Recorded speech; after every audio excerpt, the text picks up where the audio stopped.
दोस्तों, भोले भंडारी, आज दिनांक 2 अप्रैल 2021 है। हम अपने स्टूडियो में आ गए हैं, जो हमारे अनुसार सुपर अल्ट्रा मॉडर्न स्टूडियो है। उसमें अपना वीडियो बना रहे हैं आपकी सेवा में। आज के विचार सुनिए। देववाणी, जनवाणी, मंगलवाणी, ट्रायंगल स्पीक्स।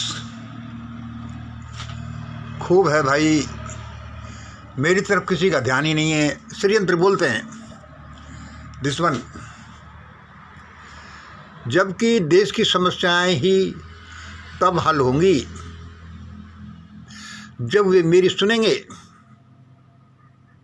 इंतजार करो तो भाई। ट्रायंगल क्या कह रहे हैं, षड्यंत्र क्या कह रहा है। खूब है भाई, मेरी तरफ किसी का ध्यान ही नहीं है, जबकि देश की समस्याएं ही तब हल होंगी जब लोग इधर ध्यान देंगे। इंतजार करो। चलो, ये तो है। आज हम सुबह लगभग 2:45 आ गए। इस समय कोई 4:23 पर हम ये अपना वीडियो बना रहे हैं। आज की वीडियो में 2-3 पॉइंट हमने उठाए हैं। पहला पॉइंट देखिए, कल हम भारतीय समाज के उच्च वर्ग के बारे में कुछ कह रहे थे और हम बता रहे थे कि ये हम सबके भले भले के लिए कह रहे हैं भाई। आज हम समाज के कुछ सबसे तथाकथित निम्न वर्ग, दबे कुचले वर्ग के बारे में कुछ कहते हैं, देश के बारे में कुछ बोलते हैं। सुनो।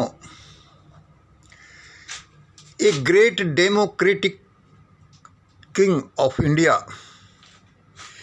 a great democratic king is coming to rule and uplift India from SC/ST group। यानी कि भंगी, चमार, नट, कंजर, घुमक्कड़, आदिवासी, इन लोगों में से। फिर सुन लीजिए इसे। A great democratic king is coming to rule and uplift India from this SC/ST group। यानी कि भंगी, चमार, नट, कंजर, घुमक्कड़, आदिवासी, इन सबसे दबे कुचले लोगों में से ही अब भारत का कोई महान प्रशासक आ रहा है, जिससे देश का विकास होगा और जो देश को आगे बढ़ाएगा। भाई देखो, आप कहोगे ये आपने कैसे लिख दिया। भाई ये हमारी कुछ रिसर्च का ये परिणाम है। ये ईश्वरीय वाणी जो हम कहते हैं, सुनते हैं हम, जन वाणी है, और जो मंगलवाणी हमारे हृदय में बोलती है, उन सब से यही रिजल्ट निकलता है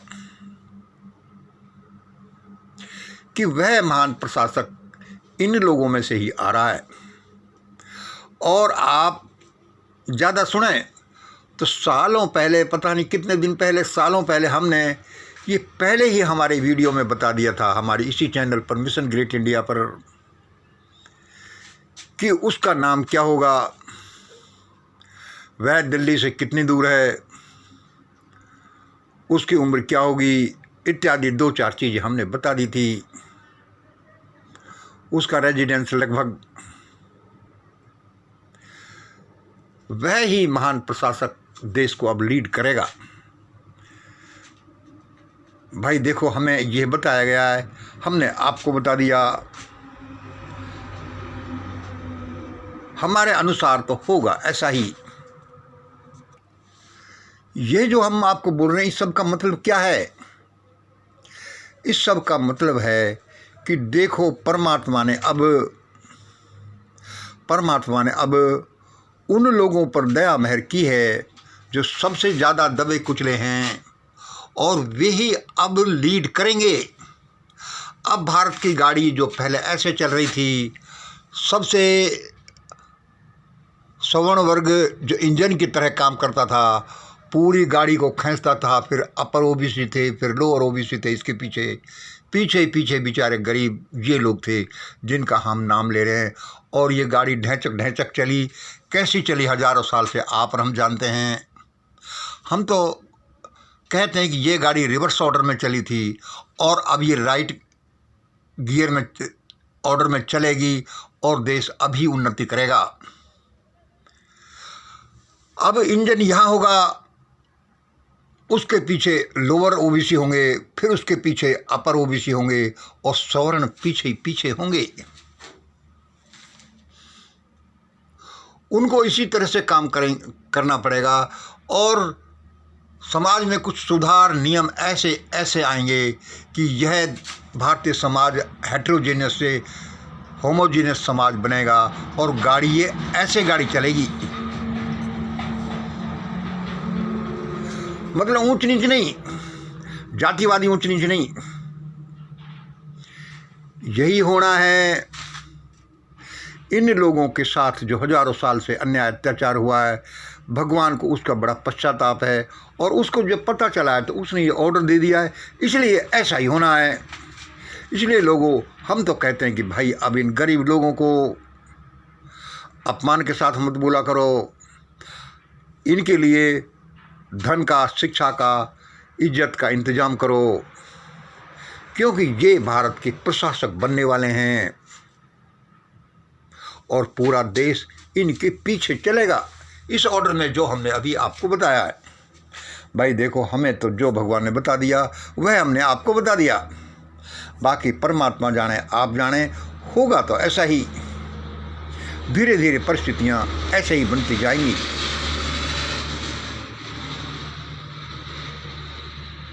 अब आप दूसरा नंबर सुनिए। इस एक नंबर को ज़्यादा नहीं बढ़ाएंगे, समझने वाली बात है। दूसरा नंबर सुनिए। जब तक राकेश टिकैत, चढ़ूनी साहब इत्यादि फार्मर्स एजिटेशंस के लीडर्स इस वाणी को नहीं पकड़ते, यह जो देववाणी, जनवाणी, मंगलवाणी प्रसारित की जा रही है, इसको नहीं पकड़ते, तब तक वे ऐसे ही झमल्ले खाते रहेंगे। किसानी बिलों में कुछ मिलना नहीं और उल्टे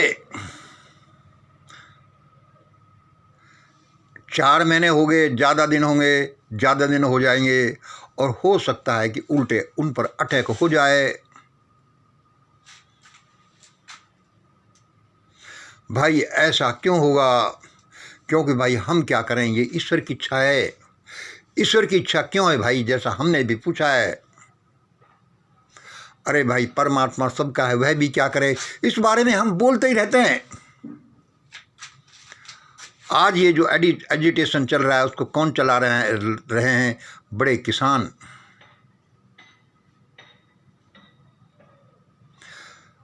मैंने इसके बारे में बहुत बोल दिया, मैं ज़्यादा नहीं बोलूँगा, लेकिन ऐसा ही होगा।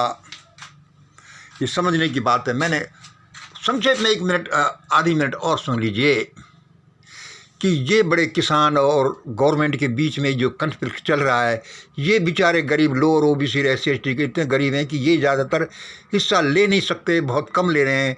और भाई ये अपने स्वार्थों के लिए ले रहे हैं और ये झमेले में इसलिए पड़े रहेंगे कि ये भी अपने स्वार्थ के लिए आए हैं और इनका जो मेन इशू है उसको ये पकड़ ही नहीं रहे। इसलिए इनको पहले इस वाणी को सुनना पड़ेगा, इस वाणी की कंटेंट्स को पकड़ना पड़ेगा कि ये क्या है। और सुनो, अब ओबीसी वाले उन जजेज, CJI और मीडिया वालों को सबसे पहले ढूंढेंगे। जजेज और CJI को सबसे पहले ढूंढेंगे जिन्होंने मंडल कमीशन में 50% की लिमिट लगाकर और क्रीमी लेयर लगाकर सारे डेवलपमेंट को भसूट कर दिया, एंड दैट वाज अनकॉन्स्टिट्यूशनल। अब वे यह ढूंढेंगे कि यार देखो वो कहाँ है, जिससे कि उनको सबक सिखाया जा सके, उन पर केस चलाया जा सके। और ऐसा ही होगा, कोई न कोई तो ऐसा निकलेगा जो ऐसा करेगा। ये 2 हमारे पूरे हुए। अब ये तीसरे का देखिए, कल 1 अप्रैल 2021 को, कल 1 अप्रैल 2021 को रात को कोई 10:22 पर 10:22 पर रात को कोई 10:22 पर कल हमें एक भयानक स्वप्न आया। और हमारे स्वप्न ऐसे ही नहीं आते, ये भविष्य के दर्शन होते हैं। वह क्या हुआ कि पूरा सूर्य ही फटफड़ा, सूर्य में भयानक विस्फोट हुआ और सूर्य के टुकड़े सारी दुनिया में, सारे भारत में गिरने लगे। त्राही त्राही मच गई। हम सब भागने लगे, सभी लोग।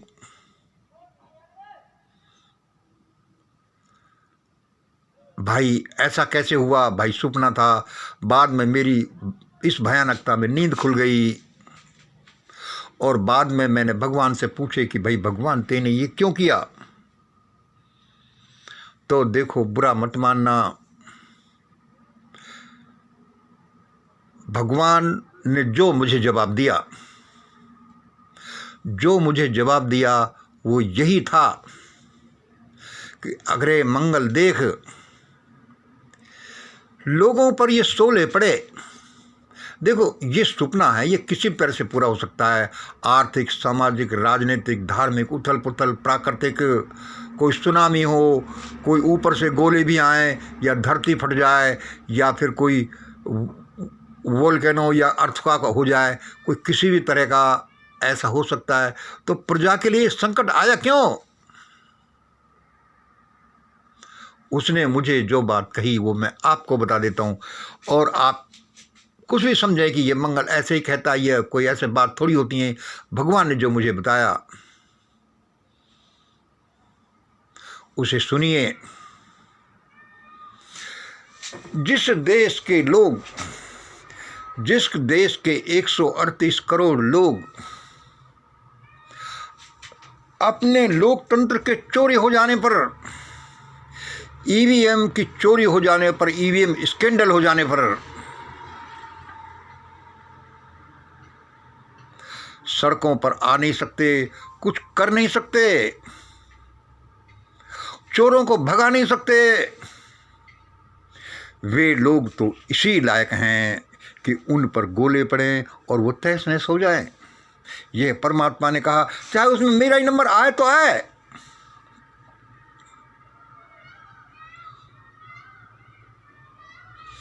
इसमें मंगल तुम बुरा मत मानना।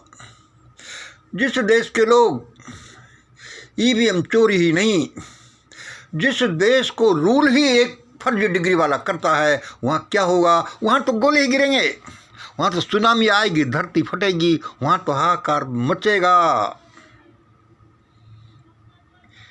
फर्जी डिग्री वाला जो ये करता है, वहाँ तो भाई ऐसा भी होगा। 1/4/21 को ये रात का सपना, रात तो 10:22 पर आया। मेरे सपने वैसे नहीं होते, लेकिन अब ये कब हल होगा? 2, 4, 6 महीने का समय इसमें लग सकता है, क्योंकि ये सुबह के जितनी जल्दी आते हैं वो उनका टाइम कम होता है। मान लो 4 बजे का इस समय 6 बजे आया तो ये और भी जल्दी, 3 बजे आया तो फिर और थोड़ा सा लेट, 12 बजे का फिर वो लेट, इस तरह से इनका समय होता है। भाई मेरा तो ये मानना, और मैंने तो ये प्रैक्टिकली देखा है, ये आफत आ रही है। और ये इसलिए आ रही है कि हम कीड़े मकोड़े, हम तो आफत को इनवाइट करते हैं। लोगों के साथ ही क्यों होता? ऐसे नहीं हो जाता, वो इनवाइट करते हैं कि आने दो, सबको पैसा चाहिए, सबको स्वतंत्रता चाहिए, सबको संविधान चाहिए। लेकिन उनको जो तहस नहस कर रहा है, तो उससे लड़ने के लिए कोई नहीं आएगा। बेचारा वामन मेश्राम चिल्लाता रहे थोड़ा सा। इसलिए भयानकता आएगी, लोग मारे जाएंगे, और मारे जाने ही चाहिए। अब आप कहोगे कि भाई देश के लोगों को इस व्यवस्था ने, शैतानिक सिस्टम ने, इन्होंने लुंज पुंज बना दिया, भूखा बना दिया, अनपढ़ बना दिया और ये बना दिया। क्या करें, ये गरीब लोगों का तो कोई दोष ही नहीं है। बिल्कुल बात सही है, इनका दोष इतना ज़्यादा नहीं है। जिनका ज़्यादा दोष है तो उनको ज़्यादा दंड मिलेगा। ये देख लो, ये हुक्मरान, ऊपर वाले अरबों खरबों के मालिक, उनके सपोर्टर ये सवर्ण वर्ग, फिर उनके सपोर्टर ये बड़े बड़े किसान, उनको उसी तरह से दंड मिलेगा और भगवान दंड दे रहा है। और जो अब आज किसान आंदोलन है, कोई देखते हैं, ये सारा उसी हलचल का एक परिणाम है। आज इतना ही। जय हिंद, जय भारत। आज का वीडियो तो पूरा हुआ, इसका एक लास्ट का हिस्सा सुनिए। उस लास्ट के हिस्से में मैं आपको एक रोमांटिक गाना सुनाऊंगा। वह रोमांटिक गाना क्या है कि वो कहोगे भाई तुम ये करते हो कि रोमांस वाले गाने चलाते हो, काई चक्कर है भाई, तुम्हारी तो उम्र भी ज़्यादा लगती है। ऐसा दोस्तों देखो, इस देश में जितना अन्याय, अत्याचार, भयानकता की है और जो देश के ठेकेदारों ने की है, वह सारा ईश्वर निकालेगा। अब देश के पूजा स्थलों में गरीब लड़कियों को इकट्ठा करके जो भयानकता उनके साथ की गई है, पहले पूरे समाज को भूखा नंगा रखा, उनको बच्चों को रोटी खिलाने लायक भी नहीं छोड़ा, फिर उनको दासी बना करके जैसा किया, उसका परिणाम था कि आजकल बाबा कैसे पकड़े जा रहे हैं। जब आजकल बाबाओं की ये हालत है तो उन्होंने पहले क्या किया होगा। बच्चों को ऐसी शिक्षा दो, समाज को ऐसे नियमों में बांध दिया और खुद अय्याशी करते रहे, रंगलीलियाँ चलाते रहे। इस बारे में चूंकि अभी नंबर ही नहीं आ रहा, मैं अलग से इन्हीं हेड्स में कभी बताऊंगा, कोशिश करूंगा। इसलिए मैं ऐसे रोमांटिक चीज़ ये गाने सुनाता हूँ। ये मैं ऐसे ही नहीं सुनाता, देखो संगीत के लिए वो एक अलग बात है, लेकिन इसके लिए भी यह है कि आज भारत के हज़ारों बच्चे इंटरकास्ट मैरिज की वजह से या लव अफेयर्स की वजह से बर्बाद हो जाते हैं, मर जाते हैं। उनका हमारा सबका कारण ये दकियानूसी सिस्टम है, ये इनकी मान्यताएं जिन्होंने देश को बर्बाद कर दिया। और अब ये सारा उल्टा होगा। इसी रेफरेंस में हम कल बोल रहे थे, इसी रेफरेंस में भगवान ने हमें आज बुलाया है। वीडियो पूरा आज आपकी इच्छा हो तो ये गाना देखिए, नहीं कोई बात नहीं है। आज इतना ही। जय हिंद, जय भारत। गाना सुन लीजिए चाहो तो।